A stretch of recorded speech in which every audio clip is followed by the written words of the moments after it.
Hi, this is CH. This video is part of a series of videos titled My ABCs or Absolutely Biased Comments to share how an individual investor like you and I can try to find out more about a fund from public sources and do some basic research or simple due diligence on the fund before deciding to buy or walk away. Some quick disclaimers before we start. This is not a product sales pitch or a recommendation to buy. I am not sponsored by anyone to do this video. Please do your own research and be clear about the product features and risks before taking any action. The information shown and mentioned in this video is accurate as of the date stated here. In this video, I will be throwing most of the S&P 500 ETFs available in the market into the pit for a battle, to review and compare their differences and to figure out if there are any clear winners. The S&P 500 index is probably the most important equity index in today's world. The index covers the top 500 US companies by market cap, and as of end 2023, it represents 51% of global equity markets. This means that any investor who wants to build an equity exposure in his investment portfolio needs to seriously consider the consequences of not including the S&P 500 index exposures. More importantly, S&P 500 index has outperformed most other equity markets through time, averaging about 10% per annum returns compared to about 8% per annum returns of MSCI All Country World Index.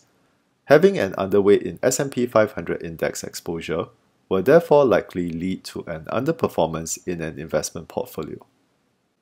Investing in S&P 500 index also provides a convenient way to get access and exposure to many global market leaders across most sectors, from mega tech names to top financial institutions to household names in pharmaceutical and consumer staples. S&P 500 index, in essence, is a one-stop shop to get a core and diversified equity exposure in an investment portfolio.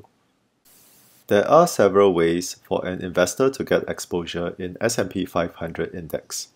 You can attempt to buy individual stocks, although chances are that you wouldn't buy all 500 stocks and actively rebalance the positions over time in accordance to the changes in the index. So that means there is a heavy reliance on your own stock picking skills to determine the stocks to buy and the amounts to hold. You can instead outsource this responsibility to an active fund manager who runs a US large cap equity mutual fund, who will attempt to outperform the S&P 500 index with selected stocks and different size allocations. There are obviously costs involved, which we refer to as expense ratio of a fund. Given S&P 500 index is an established and rather efficient stock market, it is rather difficult to find a fund manager who can consistently outperform. You can alternatively get indirect exposure via derivatives such as call options. However, this is usually just attempting to make an educated bet on the direction of the S&P 500 index performance, and you do need some specific derivatives knowledge to understand the risks involved. Many derivative solutions also require a higher investment amount that may scare off retail investors. Last but not least, you can invest in a passive S&P 500 ETF that will replicate the S&P 500 index as close as possible, so it is a straightforward exposure without worrying which stocks to buy or skip. S&P 500 ETFs also come with a much lower cost compared to mutual funds, which works out better for an efficient market like S&P 500. The ETFs also have a low minimum requirement of less than $1,000, which makes it easier for retail investors to progressively add or adjust to the positions in their portfolio. Given the popularity of the market, most S&P 500 ETFs are actively traded on the stock exchanges, so there is a high transparency on liquidity. Lastly, there are already many established S&P 500 ETFs to choose from, and there is a fierce competition among them to try to get investors' monies.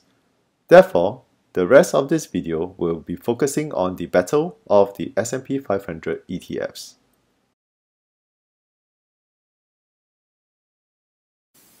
Let's now introduce the contenders for the battle of the S&P 500 ETFs.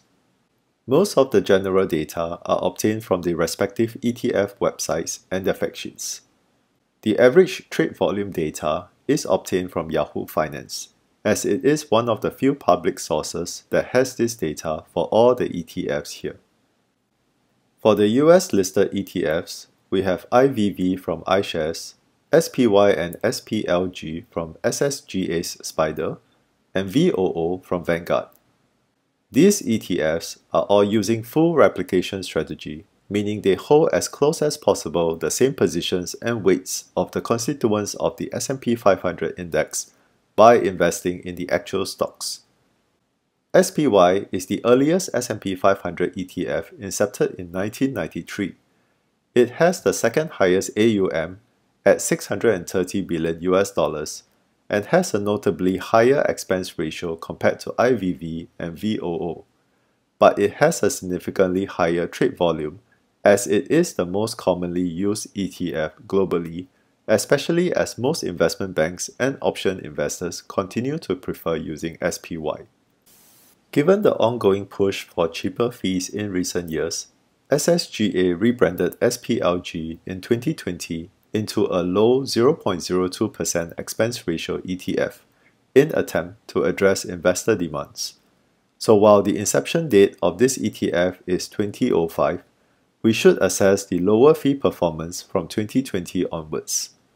Interestingly, the AUM is still relatively low at $58 billion, which suggests most investors have not shifted their investments from SPY to SPLG.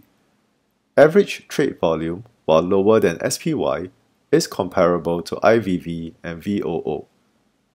VOO is the youngest compared to IVV and SPY, having incepted only in 2010. It, however, has garnered the most investor demand, especially after Warren Buffett endorsed it in a Berkshire Hathaway 2013 shareholder letter, and now has the highest AUM at $1.4 trillion. Average trade volume is, however, about the same as IVV and SPLG. IVV is the third major player in this field. It was incepted in the year 2000 and has the same low 0.03% expense ratio like VOO. It, however, has not gotten the same popularity as VOO and therefore currently is at third place in terms of AUM at $600 billion.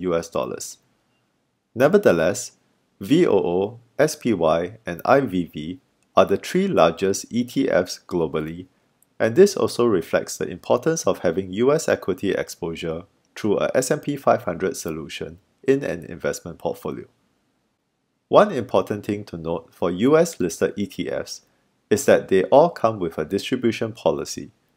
While there are some small differences in the stated distribution yield due to differences in the processes of each ETF, S&P 500 generally has about 1.2% to 1.3% dividend yield through the years, so we can consider an average of 1.25% distribution yield for these ETFs over time. Now this is important because the distribution payout is subject to US withholding tax, which is typically 30% for non-US individual investors.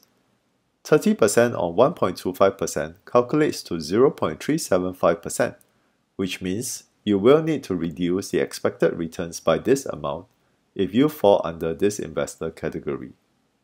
Some of these ETFs can be concurrently listed in other countries. An example here is S27, which is actually SPY listed in Singapore Stock Exchange. The only difference, and an important one, is that trade volume is substantially lower, as S27 is intended for investors who have a specific investment restriction to only go for investment products listed in Singapore. For the majority of investors, S27 should be absolutely avoided and just go for SPY instead. A healthy trade volume provides better liquidity for trading and also leads to tighter bid-ask spreads, which is better for investors. For the Europe-listed ETFs, there are a lot more contenders. They are all created to be UCITS qualified so that they can be offered to Europe investors. and they typically come in US dollars, euro, sterling, and Swiss franc versions, listed in different stock exchanges across Europe. The main players are the European-based asset management businesses such as Amundi, BNP Paribas, and Xtrackers, and some others such as hsbc and Invesco. The three original US providers also joined the party in Europe in different years. As UCITS regulation was only introduced after the 2008 financial crisis, these Europe-listed ETFs are only incepted from 2010 onwards. The Euro players are also more adventurous with derivatives investing, and therefore the ETFs come in a mix of full replication strategy as well as unfunded swaps. Swap strategy means that the portfolio does not hold the physical stocks, but is instead synthetically replicated with swaps with various investment bank counterparties. This introduces an additional swap counterparty risk to investors. Given these ETFs are domiciled in Europe but invest in US stocks, the fees are inevitably higher. As seen, the expense ratio cannot match with IVV and VOO. The only exception is SPYL, which was only incepted in 2023, and I suspect ssga is trying to gain market share at the expense of not being profitable on the fees. Separately, it is also useful to note that ETFs using swap strategy typically have higher expense ratio than those with full replication strategy. SP5C and spxs are notable exceptions with just 0.05% expense ratio. However, both of them do state that they get another 0.04% of fees from their swap counterparties to cover the running costs of the ETFs. While this is not supposed to impact the fund NAV, it does show that swap strategies do have higher cost requirements. Another important point to note is that Europe-listed ETFs typically come with both accumulation and distribution versions. US withholding tax is handled within the Europe-listed ETFs, so unlike the US-listed ETFs, the distribution versions would indicate the net distribution that investors would receive. However, as we are focusing on S&P 500 ETFs that have low dividend yields anyways, I am listing the accumulation versions here, as these would be better to keep all the monies invested. All the Europe-listed ETFs have AUM in billions.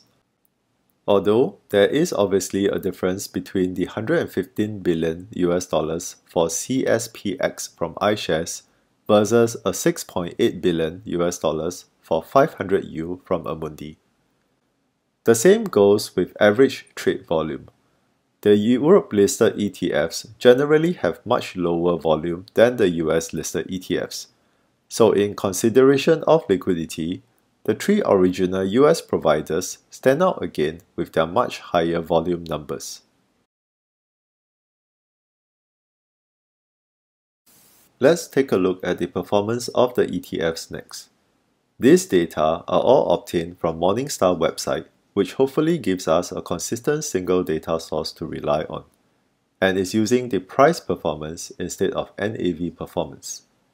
While NAV performance will accurately reflect the ETF performance net of fees, the reason why I use price performance is because we are always subject to real-time price premium discount effects when we buy and sell ETFs on the stock exchanges, and chances are that we will not be able to get the exact NAV performance for our investments.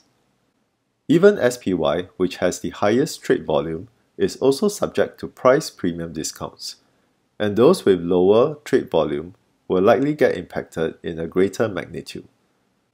So, while the price performance data in Morningstar may not be perfect, it at least provides a guidance on what kind of actual performance an investor has received when investing in these ETFs in the past. What I have obtained here from Morningstar is the calendar year price performance for the past 10 years, and as well the annualized price performance for 1, 3, 5, and 10-year periods as of end 2024. For comparison purposes, I have also included the total returns data of the S&P 500 index. There are a few observations we can see from this performance data, and they revolve around the significance of the premium discount effect. Firstly, if we consider NAV performance, returns of the ETFs should always be slightly below that of the S&P 500 index returns because there are fees involved. However, looking at price performance, we can see that there are often times when the ETFs actually outperform the index, which means the premiums on the ETFs have exceeded the fees of the ETFs. Secondly, outperformance of the ETFs occur more in good years, and rightfully so, as investors are more willing to invest into the market and therefore drive the ETF premiums up. This also happens more frequently in recent years of 2021, 2023, and 2024, suggesting more investors, especially the retail segment, are increasingly favoring S&P 500 ETFs over other US equity investment products in recent years. In fact, looking at the data in 2021, all the ETFs outperformed the S&P 500 index. Thirdly, the significance of the premium discount effect blurs the relevance of other aspects of the ETFs that we covered earlier. Do fee differences matter anymore if a higher fee ETF seems to perform better than a lower fee ETF? Does trade volume matter anymore? What about AUM or inception date? Let's go through them next.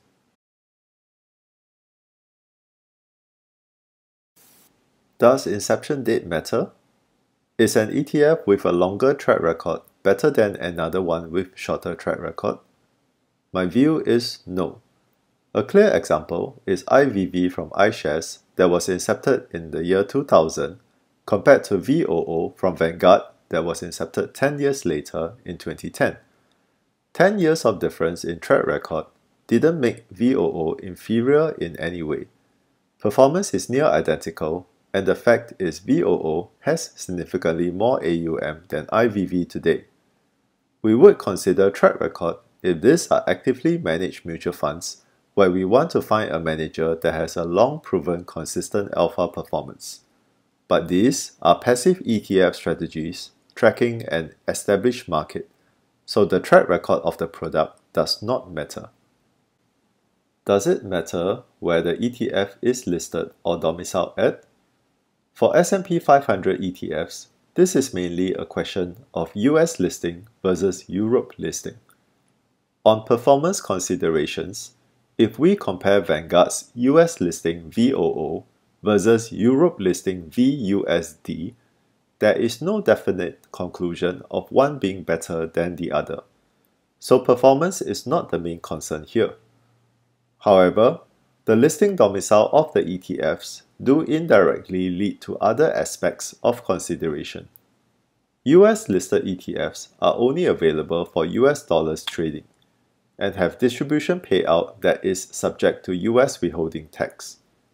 Europe listed ETFs usually offer US dollars, Euro, Sterling, and Swiss franc trading in various Europe stock exchanges and have accumulation and distribution versions.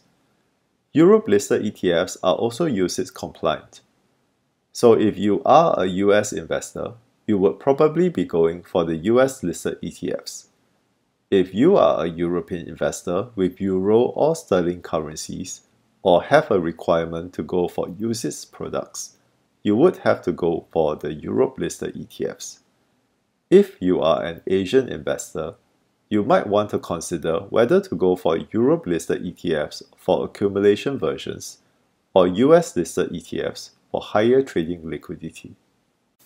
On a related note, does distribution matter? This is a clear yes on several considerations. Firstly, while S&P 500 has a low dividend yield of around 1.2% to 1.3%, taking this amount out of the investment year after year does have an impact to the long-term return expectations. Given the S&P 500 and US equity markets in general have exhibited strong positive growth in recent decades and continue to have a relatively decent outlook compared to the rest of the world, it makes more sense to keep the monies invested instead of taking them out, unless you absolutely have a need for income. Secondly, only the Europe-listed ETFs have accumulation versions. So if you do not want any distribution use, you will have to go with the Europe-listed ETFs instead of the US-listed ones. Thirdly, there is US withholding tax on the distributions for the US-listed ETFs. Using the previously mentioned assumption, a 30% withholding tax on 1.25% distribution calculates to 0.375%. Here are the adjusted performance numbers for the US-listed ETFs if I shave off 0.375% from the original numbers. You will see they suddenly pale off compared to the S&P 500 index performance and also some of the Europe-listed ETFs. So, the impact is notable. Does it matter whether the ETF replicates the index with actual physical stock positions or using synthetic swaps to simulate the exposure? If we compare Invesco's spxs and Vanguard's vusd as a proxy for synthetic swap versus physical replication, it can be seen that spxs has slightly but consistently outperformed vusd in nearly all time periods. However, spxs looks to have the best performance among the swap strategy ETFs, so Invesco seems to have done something better than the others here. Otherwise, there is no significant difference in performance between the swap strategy ETFs versus physical replication ETFs. One thing to note, as previously mentioned, is that there is an additional swap counterparty risk for the swap strategy ETFs. Now the question is, how likely would this risk trigger? Meaning, what are the chances for a swap counterparty of the ETF to go default and thus failing its swap obligations? What we do know is that the collapse of Credit Suisse did not trigger this risk, so it would have to be a more extreme event, such as a nuclear world war or a massive natural disaster that disrupts the financial markets in a big way, to cause the big investment banks that are the swap counterparties to go default. It is therefore a risk with a very low likelihood of happening. But if you do have concerns about this, just go for the full physical replication ETFs in the list here. Does it matter how big or small the ETF AUM is? For some markets or thematic plays, the AUM of the ETFs or mutual funds can be potentially quite small, and that leads to concerns of liquidity and sustainability of the products. Generally, for most distributors to onboard an ETF or fund, the product needs to be at least $200 million in AUM. However, we are looking at S&P 500 ETFs in this case, and as seen here, all the ETFs are comfortably having AUM in billions at least. So the risk of any of these ETFs being forced to shut down due to size problem is rather minimal. Liquidity is better addressed by trade volume, which we will cover later. But as humans, we have mental biases and comfort zones, and tend to have crowd mentality to go for products that are more popular. So purely looking at AUM, the US listed ETFs clearly have much larger AUM, with Vanguard's VOO topping the chart at $1.4 trillion, while Spider's SPY and iShares IVV are at around $600 billion. These three providers are also leading the charts in Europe, with iShares cspx leading at $115 billion. Two other competitors with over 20 billion AUM are Amundi's SP5C and Invesco's spxs. Do fees or expense ratio or ongoing charges matter? This is an interesting one. In theory, a lower fee ETF would result in a better NAV performance than a higher fee ETF. But as I mentioned previously, there is the premium discount effect at play, which disrupts this theory. as investors are subject to price performance instead of NAV performance. Let's look at the oldest ETF, which is SPY from Spyl, and the largest ETF, which is VOO from Vanguard, to discuss this. VOO has been popularized for its low 0.03% expense ratio, while SPY has a rather high 0.0945% expense ratio. That's a 0.0645% difference.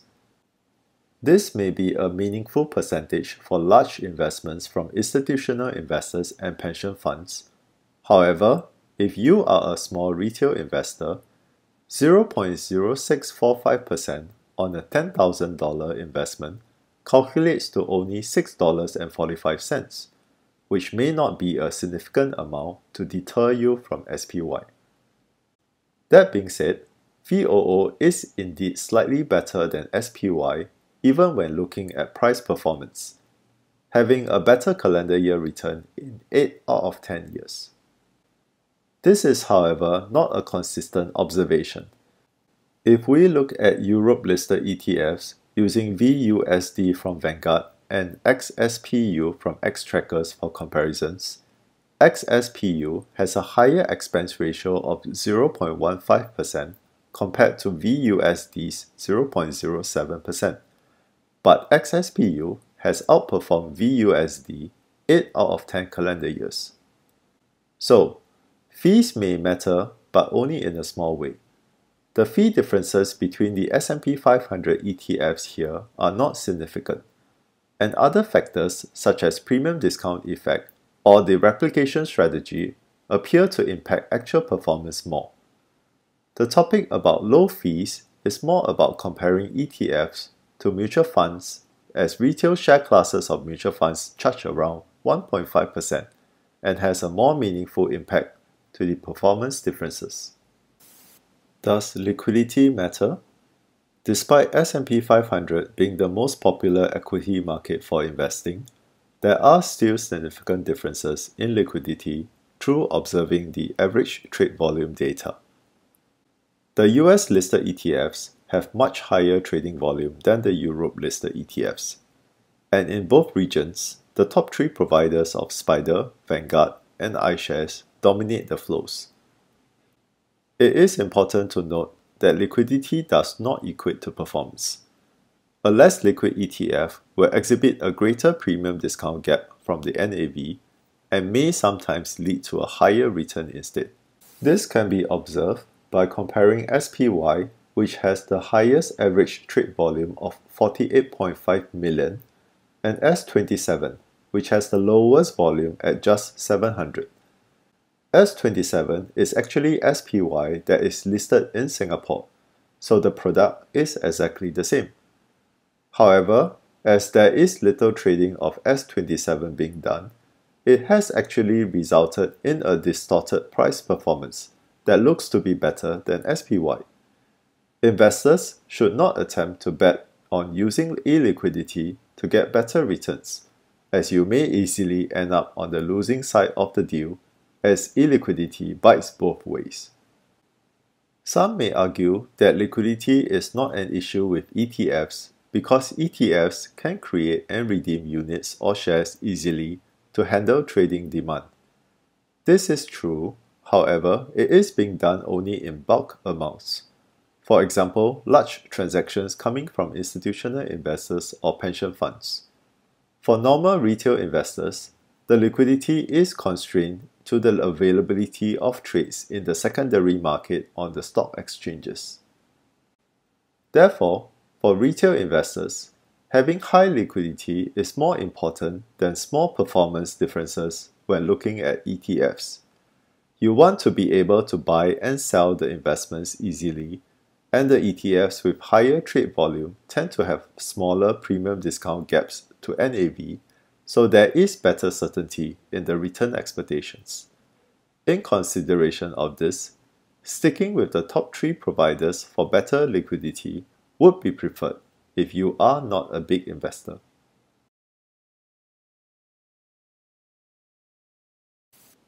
In conclusion, there are small differences in the performance of the S&P 500 ETFs, However, performance should not make or break the deal. It is more important to consider other aspects of the ETFs in accordance to your investment needs and preferences, so that you end up investing in an ETF that suits you best. For example, my thought process could be the following. I first determine I want to invest in US dollars. This keeps my options open to both US listed and Europe listed ETFs. I am not a European investor and do not need my investments to be UCITS compliant. So this also keeps my options open to both US listed and Europe listed ETFs. I don't have a need for income and wants to avoid getting hit with US withholding taxes. So I might as well go for an accumulation ETF. This eliminates all the US listed ETFs from my consideration. I want to minimize risk considerations and avoid swap counterparty risk. So this eliminates all the ETFs with swap strategies. Liquidity is important to me, and therefore I need ETFs with high trade volume. If I filter by top 3 volume, that gives me cspx from ishares, spyl from spdr, and vusd from vanguard. I then use lowest fees to shortlist just one ETF out of the 3 choices. So SPYL with 0.03% expense ratio ends up as the winner. I double check other remaining aspects, such as inception date and provider branding. spdr is a provider I am comfortable with, and despite SPYL having a very short track record, as it was incepted only in October 2023, the longer track record of spdr's US listed ETFs gives me assurance they can run the Europe listed version well. So that concludes my thought process and my final ETF pick. You can run a similar thought process and end up with a different pick that caters to your preferences. And as we have gone through earlier, performances of all S&P 500 ETFs are similar enough, so don't worry about ending up with a bad pick. This concludes my absolutely biased comments on the battle of the S&P 500 ETFs. If you find this video useful and would like to see more related contents, please subscribe to the channel. Thank you and have a great day.